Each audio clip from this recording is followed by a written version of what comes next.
مثنوی معنوی پیر روم،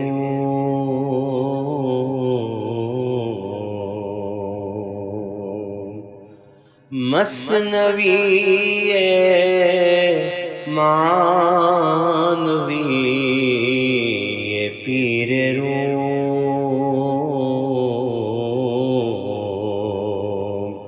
ہست گنج راز عرفان و علوم۔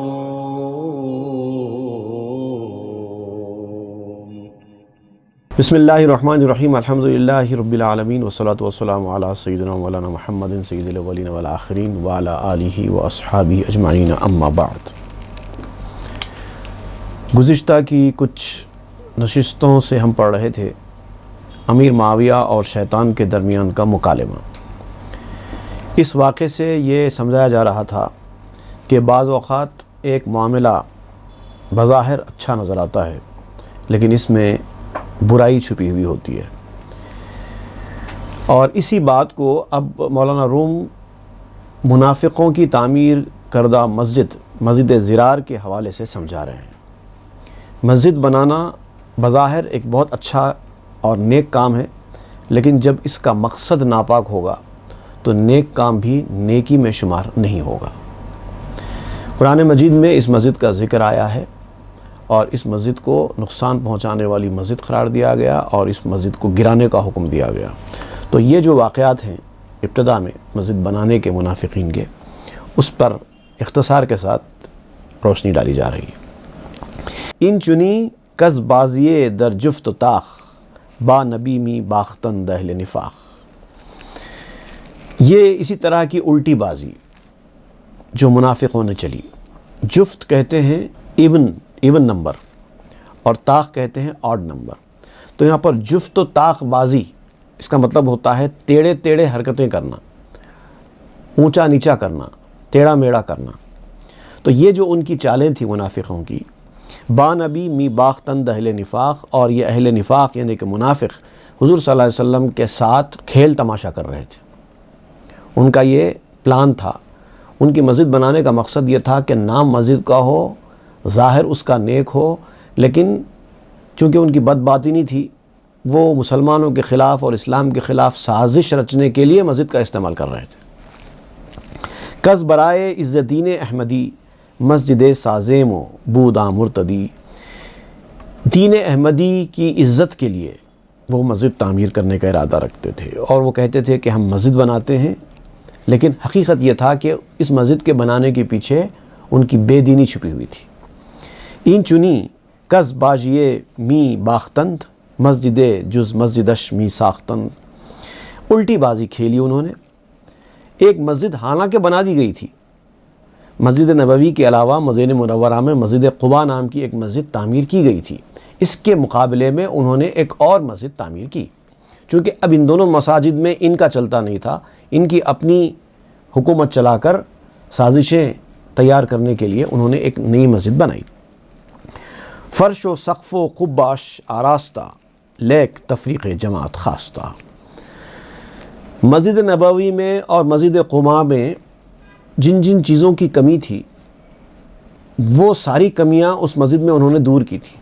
بہترین فرش اور بہترین چھت اور ایک شاندار قسم کا گنبد انہوں نے بنایا تھا، اور ایسی خوبصورت مسجد تمام ضرورتوں سے آراستہ انہوں نے تعمیر کی تھی۔ لیکن اس کے پیچھے ان کا مقصد تھا کہ مسلمانوں کے اندر انتشار پیدا کیا جائے، تفرقہ ڈالا جائے۔ نزد پیغمبر بلابا آمدند، ہم چو اشتر پیش او زانو زدند۔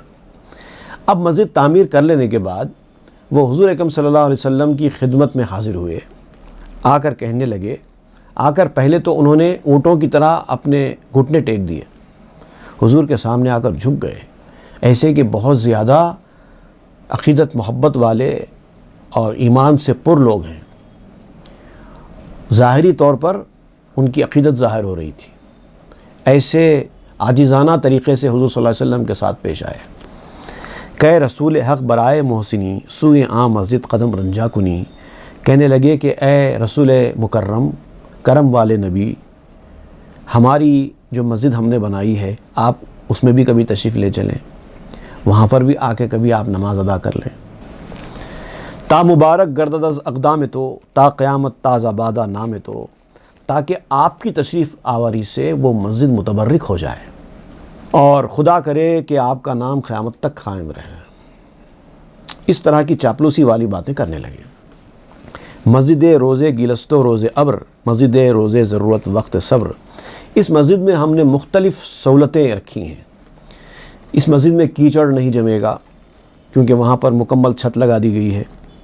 بارش کے وقت پر، جیسے کہ یہ مساجد میں ہوتا ہے کہ جب زیادہ بارش ہوتی ہے تو مصلیوں کو تکلیف ہو جاتی ہے، وہاں پر ایسا نہیں ہوگا، اس کا پورا انتظام کر دیا گیا ہے۔ وہاں پر ساری ضرورت کی چیزیں ہم نے مہیا کر رکھی ہیں، جب بھی کوئی مجبوری آئے گی مسلمانوں کو اس مسجد کا استعمال کر سکتے ہیں۔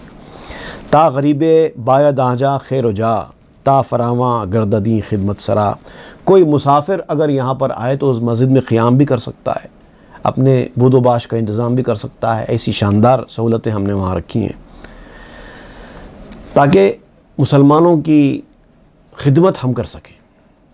تا شعار دین شود بسیار و پر، زاں کے با یاراں شود خوش کار مر، اس سے دین کا شعار زیادہ ہو جاتا ہے، یعنی جیسے جیسے مسجدیں تعمیر ہوتی جائیں گی اور لوگوں کو بھی مسجدیں بنانے کا شوق پیدا ہوگا، زیادہ سے زیادہ مسجدیں بن جائیں گی اور اللہ کا ذکر ہر جگہ ہونے لگے گا۔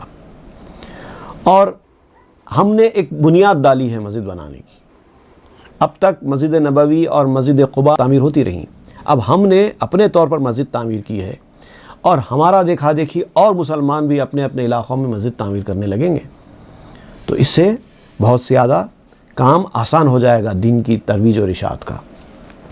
ساعتیں آ جائے گہ تشریف دہ، تزکیہ ما کن زما تعریف دا، تھوڑی دیر کے لیے آپ اگر تشریف لائیں اور وہاں پر تشریف رکھیں تو ہمارے لیے پاکی کا سامان فراہم ہوگا۔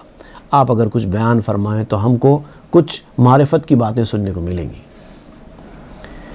عرفان و معرفت کی اور دین کی باتیں ہم سنیں گے آپ اگر تشریف لا لیں تو۔ مسجد و اصحاب مسجد را نواز، تو مہی ما شب دم باما بساز، آپ تشریف لا کر مسجد کو بھی عزت بخش دیجئے اور مسجد والوں کو بھی عزت بخش دیجئے۔ ہم رات ہیں اور آپ چاند ہیں، آپ کے آنے سے ہماری رات میں روشنی آ جائے گی، آپ تھوڑی دیر آ کر ہمارے ساتھ رہیں بس۔ تا شود شب از جمالت جمرہ روز، اے جمالت آفتاب جاں فروز، تاکہ آپ کے جمال مبارک سے ہماری رات مجسم دن بن جائے۔ آپ کا جمال روح کو روشن کرنے والا سورج ہے۔ کیسی کیسی میٹھی میٹھی باتیں کر رہے ہیں، ایسا معلوم ہو رہا ہے کہ یہ سچے مسلمان اور ایمان سے بھرے ہوئے لوگ ہیں۔ اے دریغا کاں سخن از دل بدے، تا مراد آ نفر حاصل شدے۔ اب مولانا روم یہاں فرماتے ہیں کہ افسوس، کاش یہ باتیں جو یہ لوگ کہہ رہے ہیں اگر دل سے ہوتی تو ان کو ان کا مقصد حاصل ہو جاتا۔ کیسی اچھی اچھی پیاری پیاری باتیں کر رہے ہیں، اگر یہی باتیں وہ دل سے کیے ہوتے تو کہاں کا کہاں پہنچ جاتے۔ لفظ قائد بے دل و جاں بر زباں، ہم چو سبز تو بود اے دوستاں۔ اے دوستو یاد رکھو، جو لفظ بغیر دل کے انوالومنٹ کے، بغیر روح کے انوالومنٹ کے زبان پر آتا ہے تو وہ کوڑی کے سبزے کی طرح ہوتا ہے۔ سبزے تو اصل میں ہوتے ہیں راکھ کے ڈھیر کے اوپر جو سبزہ اگتا ہے، اس کی کوئی حقیقت، کوئی ویلیو نہیں ہوتی۔ ایک اور نسخے میں لفظ قائد بے دل و جاں برزباں کی جگہ پر لطف قائد بے دل و جاں برزباں ہے، اور لطف کہتے ہیں کوٹسی کو۔ اب اس طرح سے اس کا ترجمہ ہوگا، کوٹسی that comes to the tongue without heart and soul is like herbs on the ash heap۔ ہم ز دورش بن گرو اندر گزر، خوردنو بورا نہ شاید اے پسر۔ اس کو ایسی کوئی ایش ہیپ اگر تم کو نظر آئے، اس کے ہربس اگر تم کو نظر آئیں تو اس کو دور سے دیکھ لو اور گزر جاؤ، کام کی نہیں ہوگی، نہ کھانے کے قابل ہوگی نہ سونگھنے کے قابل ہوگی۔ ایسی محبت، ایسی عقیدت جو دل میں نہ ہو، صرف زبان سے جاری ہو رہی ہو، تو یہ ہربس آن ایش ہیپ کی طرح ہے، راکھ کے ڈھیر پر سبزے کی طرح ہے، کسی کام کی نہیں ہے، نہ کھانے کی کام کی ہے نہ سونگنے کی کام کی۔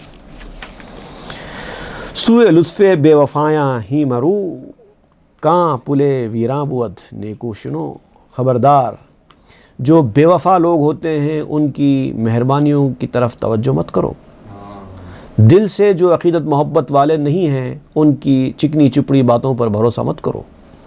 یہ غرض کے لوگ ہیں، اپنی غرض پر اپنی عقیدت جتاتے ہیں، اور جب ان کی غرض نکل جائے تو آپ کو پلٹ کے بھی نہیں پوچھتے، جب تک ان کی ہاں میں ہاں ملتے رہتی ہے، ان کے فائدے کا کام ہوتا رہتا ہے، وہ آپ سے عقیدت محبت جتاتے ہیں۔ جیسے ہی ان کا کام نکل جائے یا ان کی مرضی کے خلاف کوئی چیز آ جائے وہ فوری دور ہو جاتے ہیں۔ ایسے لوگ ٹوٹے ہوئے پل کی طرح ہوتے ہیں۔ جب ٹوٹا ہوا پل ہوتا ہے تو کیا ہوتا ہے، اب وہ بیان کر رہے ہیں۔ گر قدم را جاہلی بروے زند، بشکنت پل وہاں قدم را بشکنت۔ اگر کوئی ناواقف آدمی اس ٹوٹے ہوئے پل سے واقف نہیں ہے، اس کو ثابت پل سمجھ کر اس کے اوپر پاؤں رکھے تو پل بھی ٹوٹ جائے گا، پاؤں بھی ٹوٹ جائے گا۔ ہر کجا لشکر شکستہ می شود، از دو سہ سستے مخنث می بود۔ کسی جگہ کوئی لشکر اگر شکست کھاتا ہے، ہزاروں لاکھوں آدمی کا لشکر ہے، مقابلہ کر رہا ہے، اگر اس کو شکست ہو جاتی ہے تو آپ فرماتے ہیں کہ ان کا شکست کی سبب وہ 2-3 لوگ ہوتے ہیں جو سست اور نامرد قسم کے ہیں۔ اچھے لوگوں کی محفل میں برے لوگوں کو آنے دینے سے پوری محفل کا رزلٹ خراب ہو جاتا ہے۔ جیسے کہا جاتا ہے ایک مچھلی سارے تالاب کو گندا کرتی ہے، یہ اس کا مثال آپ دے رہے ہیں۔ وہ 2-3 لوگوں کو پہلے ہی نکال کر پھینک دو، آپ کامیاب ہو کر واپس آئیں گے۔ ان 2-3 لوگوں سے جیت کا کوئی تعلق نہیں ہے، بلکہ ان لوگوں کا شامل ہونا دوسرے لوگوں کو ڈی موٹیویٹ کرنے کا سبب بن جائے گا۔ حالت جنگ میں اگر وہ 2-3 لوگ بھاگ جائیں گے جنگ کے میدان سے تو پورے لوگوں کی ہمت ٹوٹ جائے گی، باقی لشکر کی۔ در صفایت با سلاح و مردوار، دل برو بن ہند کینک یار غار۔ وہ نامرد انسان ہوتا ہے، ہتھیار باندھ کر آتا ہے اور مردانہ وار آتا ہے، مرد لوگوں کی طرح آتا ہے۔ اس کا ظاہر ایسا ہوتا ہے جیسے کہ بہت بڑا سورما ہے، بہت بڑا بہادر ہے، ہتھیار بھی اس کے پاس ہوتے ہیں، اور لوگ اس کی ظاہری شکل کو دیکھ کر بھروسہ کرتے ہیں اور سچا دوست مان لیتے ہیں۔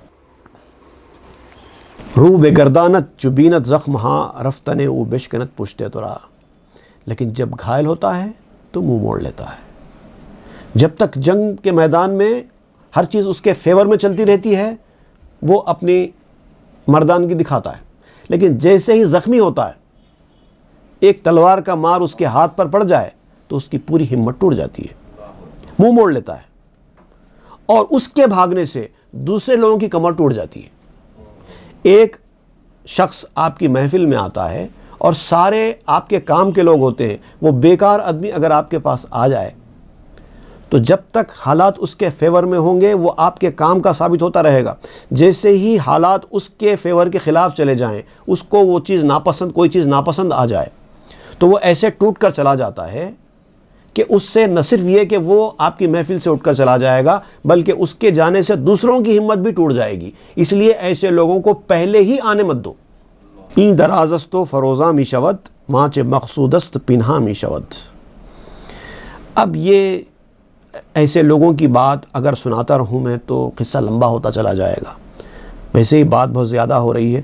اب جو میں مقصد جو میرا ہے اس وقت بیان کرنے کا وہ چھپا کر رکھنا مناسب نہیں ہے۔ اب مزید زرار کے اس واقعے کی طرف میں لوٹ کر آتا ہوں۔ بر رسول حق فسوحاں خاندند، رخش دستاں و ہیل میراندند۔ اس طرح سے اللہ کے رسول صلی اللہ علیہ وسلم پر انہوں نے بہت سارے ایسے جادو بیانی کے کلمات ادا کرتے ہوئے، جیسا کہا جاتا ہے نا منتر پڑھنا، وہ کام کرنے کی کوشش کی۔ انہوں نے اپنے دھوکہ اور فریب کا جال بننے کی کوشش کی۔ چاپلوسی و فسوحاں خاندند، نزل خدمت سوئی حضرت راندند۔ چاپلوسی کرتے تھے، خوشامد کرتے تھے، اچھی اچھی میٹھی میٹھی باتیں کرتے تھے، خدمت کی باتیں کرتے تھے، خاطر تواضع کی بات کرتے تھے، مختلف قسم کے آفرز کرتے تھے۔ آن رسول مہربان و رحم کیش، جز تبسم جز بلا ناورد پیش۔ اب ادھر رسول اللہ صلی اللہ علیہ وسلم کے مزاج میں نہایت بردباری، ٹھنڈک اور رحم، یہ آپ کے مزاج کا حصہ تھا۔ جب کوئی اچھے سے آپ کے ساتھ بات کرتا تو اس کا جواب بھی آپ اچھے سے ہی دیتے، حالانکہ آپ کو معلوم ہے ان کے اندر خباثت بھری ہوئی ہے، اور اس وقت حضور صلی اللہ علیہ وسلم ان کی چھپی ہوئی خباثت کو ظاہر نہیں کر رہے ہیں، ان سے ہنس کے بات کر رہے ہیں، ان کے مسکرا کر بات کر رہے ہیں۔ جب وہ خواہش کر رہے ہیں تو کہتے ہیں کہ ٹھیک ہے ٹھیک ہے ٹھیک ہے، میں آؤں گا۔ اس طرح سے دل جمی جو کہتے نا، یہ حضور صلی اللہ علیہ وسلم کا خاص وصف ہے کہ جب کوئی برا آدمی بھی حضور صلی اللہ علیہ وسلم کے پاس آتا، برے ارادے کے ساتھ آتا، تو آپ جانتے کہ یہ کس مقصد سے آیا ہے، کس طریقے کا انسان ہے، لیکن ظاہر نہیں کرتے، اس کے ساتھ ایسے ہی پیش آتے جیسے حضور صلی اللہ علیہ وسلم کو کچھ معلوم ہی نہیں ہے۔ شکر ہائے آ جماعت یاد کرت، در اجابت خاصداں را شاد کرت۔ اب کیا ہوا، حضور صلی اللہ علیہ وسلم نے اس جماعت کا شکریہ ادا کیا، بہت بہت شکریہ، آپ نے مسجد بنائی، مجھے بلایا۔ اس طرح سے ان کے ساتھ آپ نے رویہ اختیار کیا، بہت اچھا کام کیا، مسجد بنائی، بہت اچھا کام کیا، تعریف کی ان کی۔ اور اس طرح سے حضور کا جو ریسپانس ملا اس سے وہ لوگ بہت خوش ہو گئے، ان کو یقین ہو گیا کہ اب رسول اللہ تشریف لائیں گے ہی لائیں گے۔ می نمودہ مکر ایشا پیش او، یک بیک زاں ساں کے اندر شیر منہ۔ حالانکہ ان کا جو مکر ہے، ان کا جو فریب ہے، ان کا دھوکہ ہے، حضور صلی اللہ علیہ وسلم پر کلیئر کٹ واضح تھا، بالکل ایسے جیسے کہ دودھ میں بال دکھائی دیتا ہے۔ دیکھ کر بھی خاموش تھے، سب جانتے ہوئے بھی خاموش تھے۔ یہ بڑے لوگوں کی علامت ہوتی ہے، بہت ساری چیزیں جانتے ہیں لیکن بولتے نہیں ہیں، وقت آنے پر بولیں گے۔ منہ ایرا نادیدہ می کرداں لطیف، شیر را شاباش می گفتاں ظریف۔ دیکھ کر بھی حقیقت کو وہ مہربان رسول اندیکھا کرتے تھے۔ عالی ظرف تھے، بڑے ظرف والے تھے نا، ایسے بال والے دودھ کی بھی تعریف کر دیتے تھے، اچھا دودھ ہے، حالانکہ بال دکھائی دے رہے ہیں دودھ کے اندر، دیکھ کر بھی اچھا دودھ ہے کہہ دیتے ہیں۔ صد ہزاراں منہ مکرو دم دماں، چشم خوبا نید آدم از ہماں۔ لاکھوں بال تھے دھوکہ دہی کے اس دودھ میں، لیکن حضور صلی اللہ علیہ وسلم نے اس وقت سب بالوں سے اپنی آنکھ بند کر لی تھی۔ راست می فرمود آں بہر کرم، بر شما من از شما مشفق ترم۔ اور وہ کرم کا سمندر ہے، سبحان اللہ، سبحان اللہ، سبحان اللہ۔ اس بحر کرم نے خود فرمایا ہے یہ بات، بر شما من از شما مشفق ترم، میں تم پر تم سے بھی زیادہ مہربان ہوں۔ من نشستہ بر کنارے آتشے، با فروغ و شعلہ بس ناخوشے۔ میں ایک آگ کے کنارے بیٹھا ہوں۔ اب صورتحال یہ ہے کہ یہ لوگ آگ جلا رہے ہیں، حضور صلی اللہ علیہ وسلم آگ کے کنارے بیٹھے ہیں۔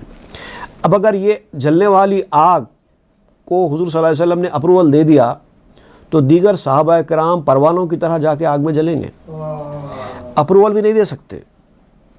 اخلاق کریمانہ اس بات کا تقاضا کرتا ہے کہ ان کو جھڑک کر بھی بڑھایا نہ جائے۔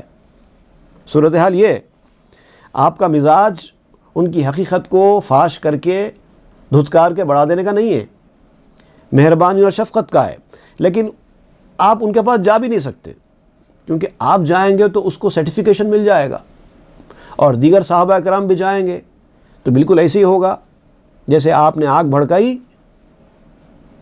اور پروانے دیوانہ وار اس آگ میں جا کے جل گئے۔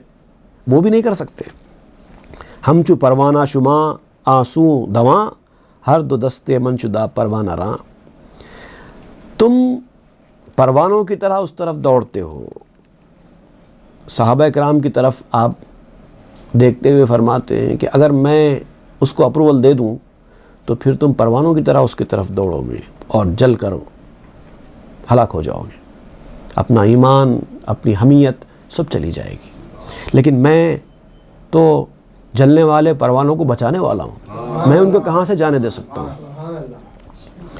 چوں براں شد تا رواں گردد رسول، غیرت حق بانگ زد مشنو ز غول۔ جب معاملہ یہاں تک پہنچا کہ اب رسول اللہ صلی اللہ علیہ وسلم مسجد زرار کی طرف روانہ ہوں، اب صورتحال یہاں تک آ گئی کہ اب حضور صلی اللہ علیہ وسلم مسجد زرار کے پاس روانہ ہونے ہی والے ہیں، اس کنفیوژن کا شکار ہے کہ بھئی نہیں جانا چاہیے لیکن نہیں جائیں گے تو کیا کریں، کیا کریں، صورتحال اس طرح سے آ گئی ہے۔ تو اللہ تعالیٰ کی غیرت کو جوش آ گیا، وہی نازل ہو گئی، قرآن مجید کی آیت نازل ہو گئی۔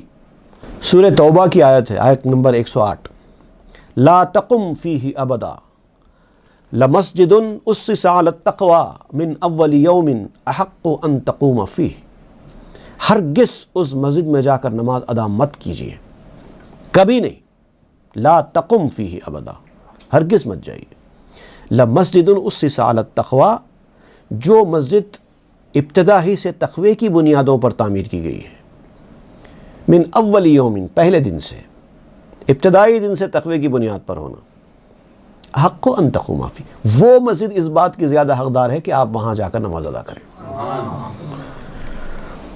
اب یہ آیت نازل ہو گئی، اللہ تعالیٰ تو نہیں شرماتا، وہ فوری حق بات بیان کر دیتا ہے۔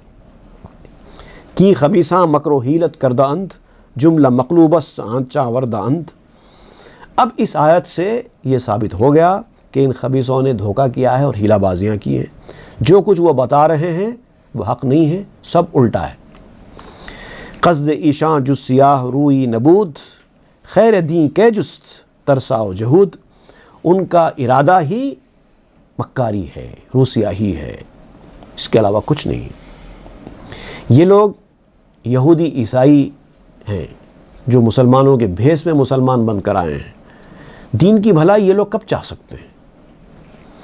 مسجد بر جسر دوزخ ساختند، با خدا نرد دغاہ باختند، دوزخ کے پل پر انہوں نے یہ مسجد بنائی ہے، انہوں نے خدا کے ساتھ بھی دھوکے کی چال چلی ہے۔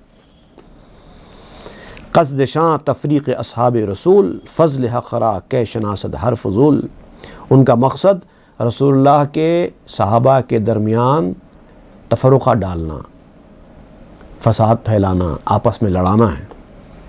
یہ بےہودہ قسم کے لوگ ہیں، یہ لوگ خدا کے فضل کو نہیں مانتے۔ تا جہود را ز شام ایجاں کشند، کہ بے واضح او جہوداں سرخوشند۔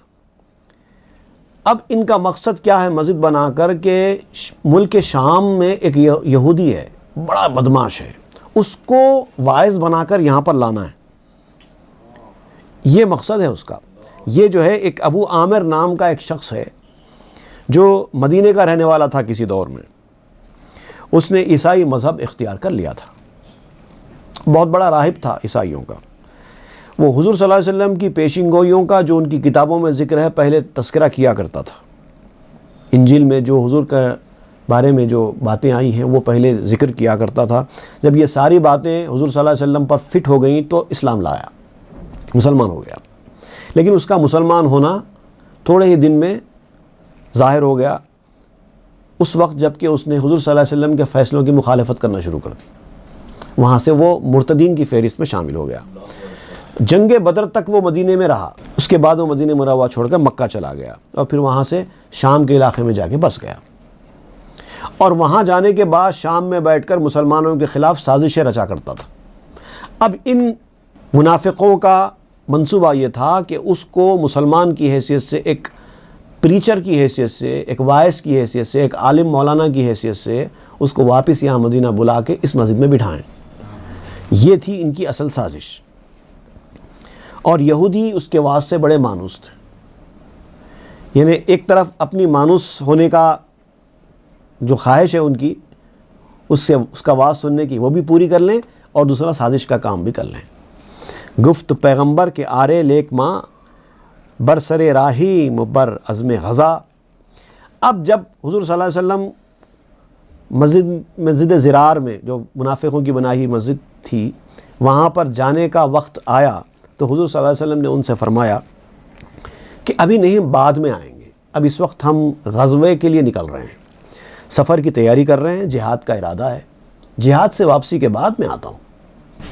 یہ وہ وقت تھا جب مسلمان غزوہ تبوک کی تیاری کر رہے تھے، تو آپ نے فرمایا کہ ابھی تو ہم لوگ غزوہ تبوک کی تیاری کر رہے ہیں، ابھی اس وقت نہیں، آنے کے بعد، غزوہ ختم ہونے کے بعد جب ہم دیکھیں گے۔ جب زی سفر چو باز گردم آنگے ہاں، سوئے آ مسجد رواں گردم رواں، جب میں سفر سے واپس آ جاؤں گا تب پھر اس مسجد کی طرف چلنے کے بارے میں فیصلہ کریں گے۔ دفع شاں کر دو بے سوئے غز و تاخت، بعد غایاں از دغا نرد بے باخت۔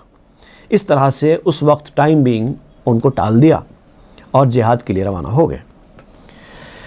یعنی دغا بازوں نے حضور صلی اللہ علیہ وسلم کے ساتھ چال چلنے کی کوشش کی، حضور صلی اللہ علیہ وسلم نے ان کے ساتھ چال چل دی۔ چوں بیامد از غزا باز آمدند، چنگ اندر وعدہ ماضی زدند۔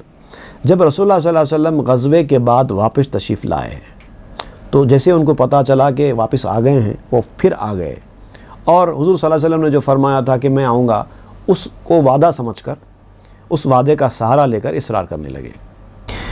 گفت حقش کہ پیمبر فاش گو، عذر آور جنگ باشد باش کو۔ اب اللہ تعالیٰ کا حکم آیا کہ اے نبی، آپ ان لوگوں سے صاف انکار کر دیجئے کہ میں نہیں آؤں گا، کوئی نہ کوئی عذر کر دیجئے، میں نہیں آ سکتا۔ اگر اس کے بعد یہ لوگ غصے میں آتے ہیں، ناراض ہو جاتے ہیں تو ہونے دیجئے، جنگ کرنے پہ آتے ہیں تو جنگ کیجئے مگر مت جائیے۔ گفت اے قوم دغل خاموش کنید، تا نگویم راز ہاتاں تنزنید۔ تو حضور صلی اللہ علیہ وسلم نے ان سے فرمایا کہ اے مکار قوم، چپ رہو، زیادہ بار بار آ کر اصرار کرنے کی ضرورت نہیں ہے، چپ رہو، خاموش رہو، ورنہ میں تمہارے راز کہہ ڈالوں گا۔ اب تک تو میں صرف انکار کر رہا ہوں آنے سے، خاموشی سے اپنا راستہ پکڑ لو اور یہاں سے چلے جاؤ، مجھے آنے کے لیے اصرار مت کرو۔ اگر تم میرے آنے کے لیے اصرار کرو گے تو پھر میں تمہارے راز کہنا شروع کر دوں گا، ابھی تو میں نے سب چھپا کے رکھے۔ گفتاں بز بد درون و دشمنید، مند خواہم آمد از من بگذرید۔ تو حضور صلی اللہ علیہ وسلم نے فرمایا تم بد باطن ہو، اسلام کے دشمن ہو، میں تو آنے والا نہیں ہوں، میرا خیال چھوڑ دو۔ چون نشانے چند از اسرار شاں، در بیاں آورد بد شد کار شاں۔ اب جب ان کو یقین نہیں آیا تو حضور صلی اللہ علیہ وسلم نے ان کے جو راز تھے، جو ڈرایا تھا جس کے کھول دینے سے کہ اگر تم اصرار کرو گے تو میں تمہارا راز کھول دوں گا، اس پر یقین نہیں آیا، یہ سمجھ رہے ہیں کہ ایسے ہی بول رہے ہیں، تو حضور صلی اللہ علیہ وسلم نے ان کے کچھ بھیدوں کے کچھ اشارے دینا شروع کر دیے۔ تم کو یقین نہیں آتا ہے مگر میں جانتا ہوں، چلو میں کچھ کلوز دیتا ہوں۔ تو 2-4 آپ نے ایسے کلوز دیے کہ ان کے پاؤں تلے زمین نکل گئی، ان کا کام بگڑ گیا۔ خاصداں زو باز گشتن دازماں، ہاشا للہ دم زنا۔ اب وہ وہاں سے خاموشی کے ساتھ پلٹ گئے، خدا بچائے کہتے ہوئے وہاں سے نکل پڑے۔ ہر منافق مصحف زیر بغل، سوئے پیغمبر بیاورد از دغل۔ اس کے بعد پھر جا کر انہوں نے اپنے ساتھیوں سے سنایا کہ ایسا معاملہ ہو گیا ہے، تو انہوں نے کہا کہ نہیں، مسئلہ ایسا نہیں ہے، زیادہ پریشان مت ہو، ہم لوگ قرآن ساتھ لے کے جاتے ہیں، بغل میں دبا کر قرآن لاتے ہیں اور ان کے پاس جا کر قرآن پہ ہاتھ رکھ کر قسم کھاتے ہیں کہ ہمارا مقصد برا نہیں ہے، اچھے مقصد سے ہم مسجد تعمیر کر رہے ہیں۔ تاخرت سوگند کیما جنتیست، زا کے سوگنداں کجاں را سنتیست۔ تاکہ قسم کھائے جا کر، قسم ایک ڈھال ہوتی ہے، جسے کہ قرآن میں بھی کہا گیا ہے کہ یہ لوگ قسم کو ڈھال کے طور پر استعمال کرتے ہیں اپنی، ان کی عادت ہے، جب ایسا کوئی معاملہ ان کے ساتھ آتا ہے تو بڑی آسانی کے ساتھ قسمیں کھا لیتے ہیں، قسم کھانا ان کے لیے کوئی بڑی بات ہے ہی نہیں۔ چون ادارت مرد کش دردی وفا، ہر زمانے بشکنت سوگندرا۔ جو ٹیڑھا انسان ہوتا ہے، چونکہ وہ دین کے معاملے میں وفاداری نہیں کرتا، ہر وقت قسم کھاتا ہے، ہر وقت قسم توڑ دیتا ہے۔ راستہ را حاجت سوگند نیست، زاں کے اشارہ دو چشمے روشنیست۔ جو سچے لوگ ہوتے ہیں ان کو قسم کھانے کی ضرورت ہی نہیں پڑتی۔ جھوٹا آدمی ہوگا تو اس کو اپنی بات منوانے کے لیے قسم کھانے کی ضرورت پڑے گی۔ جو سچے ہیں، جن کی بات پر لوگ بھروسہ کرتے ہیں، ان کو ضرورت ہی کیا ہے قسم کھانے کی؟ ان کی دونوں آنکھیں روشن ہیں، ان کا بول دینا ہی کافی ہے۔ نقص میثاق و عہود از احمقیست، حفظ ایمان و وفا کار تقیست۔ وعدے کرنا، قسمیں کھانا اور ان کو توڑ دینا، یہ بے وقوفی ہے، ان بے وقوفوں کی عادت ہے۔ اور قسموں کی حفاظت کرنا اپنے منہ سے نکالی ہوئی بات کا لحاظ کرنا، ایفائے عہدی کرنا، یہ متقی پرہیزگار لوگوں کا کام ہے۔ گفت پیغمبر کے سوگند شما راست گیرم یا کہ پیغام خدا۔ اب جب انہوں نے قسم کھائی تو حضور صلی اللہ علیہ وسلم نے فرمایا کہ تم قسم تو کھا رہے ہو، لیکن مجھے بتاؤ میں تمہاری قسم پہ بھروسہ کروں یا اللہ کے وحی پر بھروسہ کروں؟ مجھے وحی آ گئی ہے کہ تم جھوٹے مکار ہو، فریب دینے والے ہو، اب میں اللہ کے بھیجے ہوئے پیغام پر بھروسہ کروں یا تمہاری قسم پہ بھروسہ کروں؟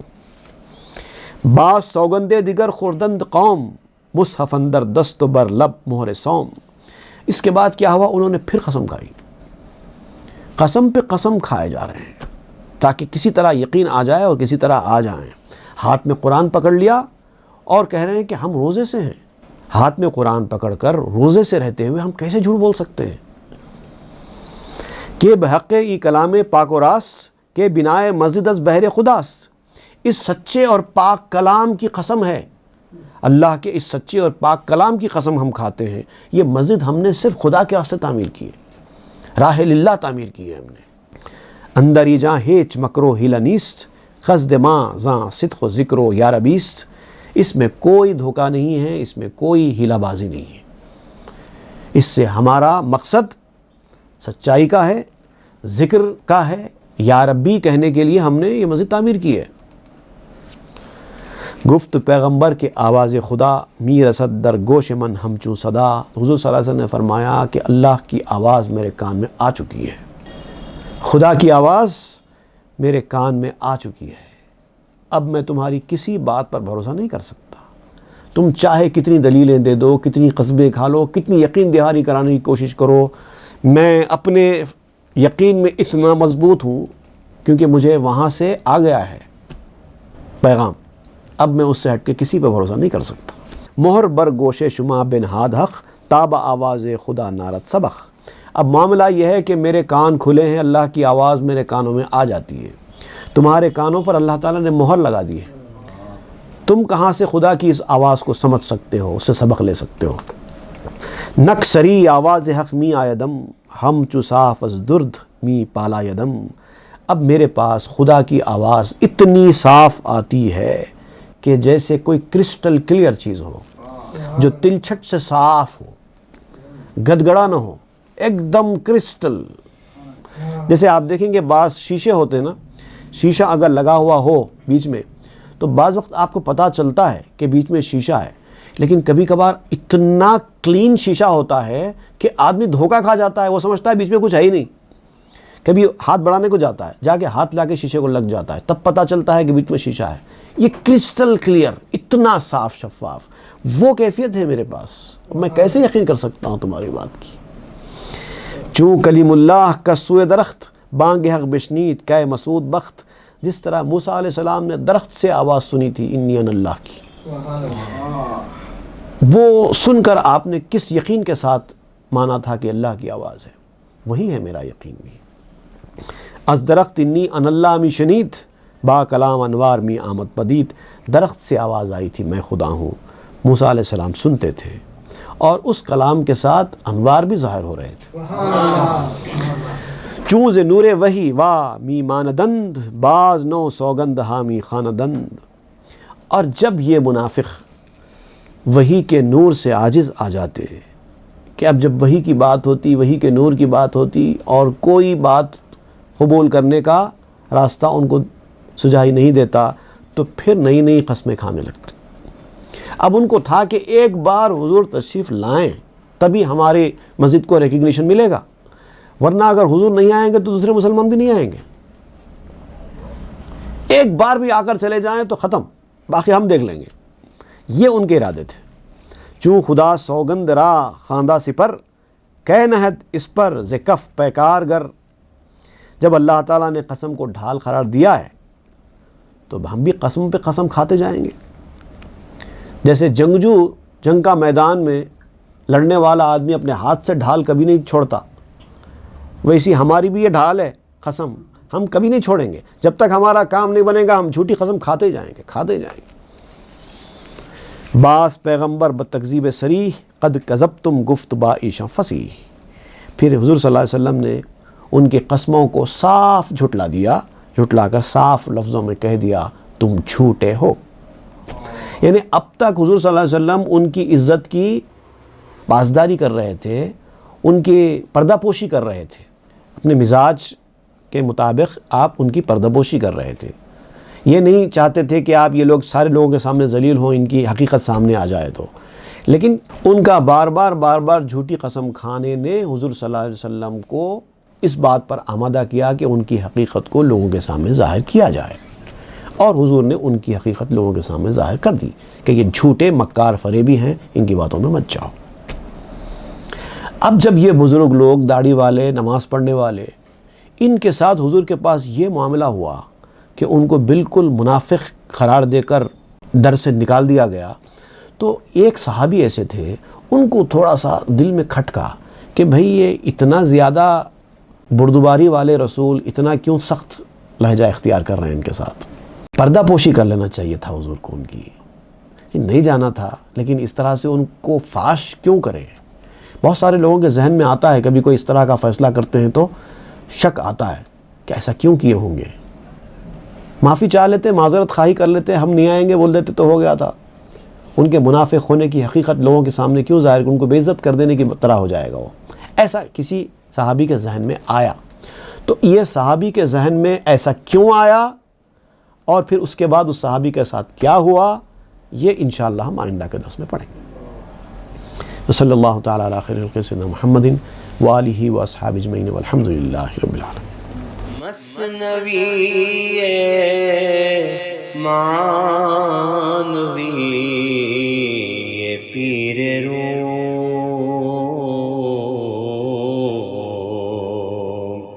ہست گنج راز عرفان